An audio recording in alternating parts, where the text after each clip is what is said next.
Assalamualaikum warahmatullahi wabarakatuh. Salam jumpa mahasiswa UT, program Sarjana Ilmu Hukum yang saya banggakan. Pada kesempatan kali ini, saya akan mencoba menerangkan terkait dengan materi kita pada sesi yang pertama, yaitu berkenaan dengan surat dakwaan dan eksepsi.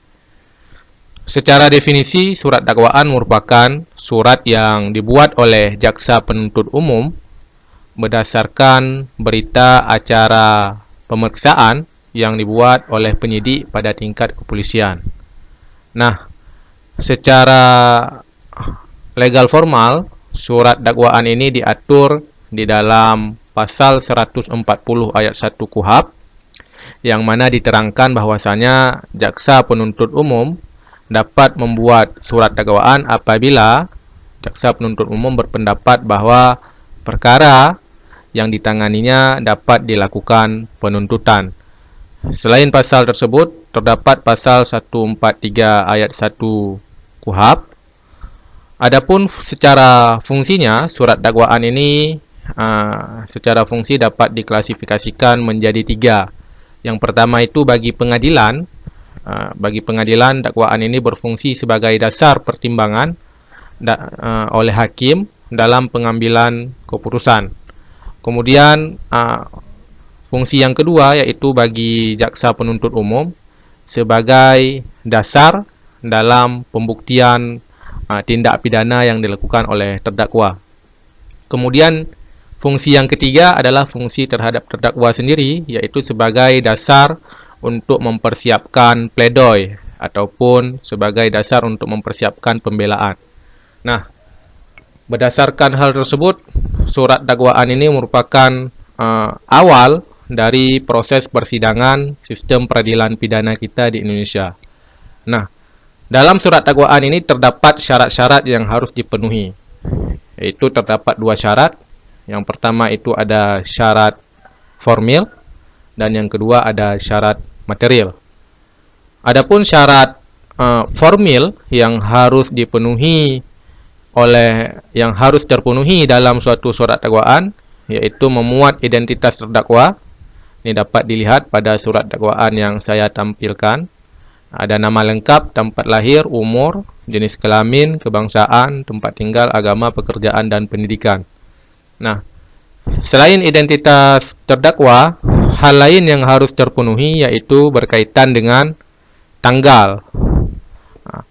Surat dakwaan itu wajib dibubuhi tanggal dan tahun, kemudian wajib pula ditandatangani oleh jaksa penuntut umum. Pada surat dakwaan yang saya tampilkan ini terlihat bahwa surat dakwaan ini telah memenuhi unsur, telah memenuhi syarat, yaitu salah satu syarat material, yaitu surat dakwaan ada tanggal, dibubuhi tanda tangan oleh kedua jaksa penuntut umum, dan memuat identitas terdakwa. Kemudian yang kedua, terdapat syarat material yang harus terpenuhi dalam suatu dakwaan itu sendiri, yaitu surat dakwaan harus menguraikan secara cermat, jelas, dan lengkap mengenai tindak pidana yang dilakukan oleh terdakwa.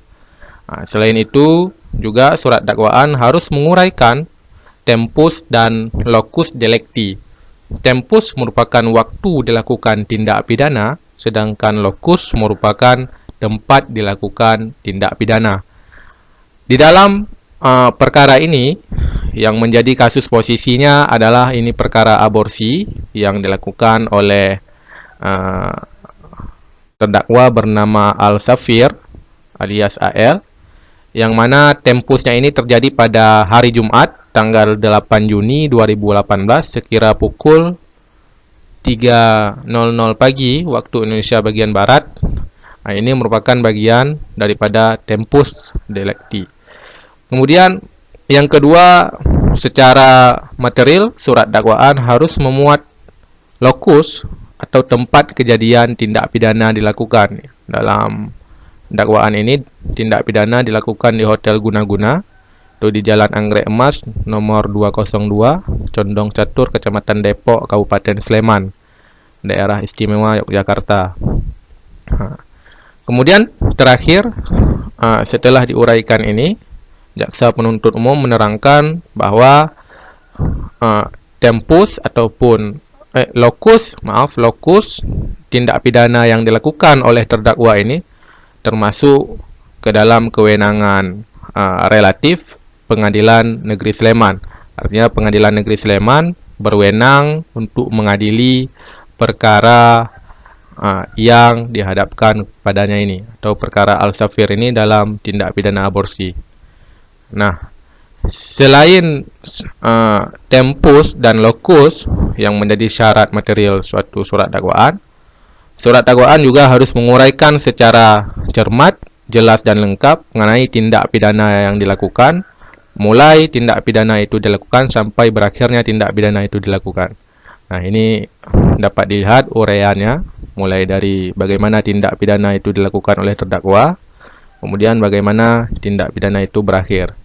Dan terakhir, tentu saja pasal yang diterapkan di dalam dakwaan ini merupakan pasal 194 Undang-Undang Nomor 36 Tahun 2009 tentang Kesehatan yang mengatur tentang tindak pidana aborsi. Dalam surat dakwaan ini, jaksa menggunakan jenis dakwaan tunggal, artinya hanya satu perbuatan pidana. Jaksa penuntut umum meyakini hanya satu tindak pidana yang dilakukan oleh terdakwa. Setelah jaksa penuntut umum membacakan dakwaan, maka majelis hakim akan menunda persidangan selama 1 minggu untuk berikutnya.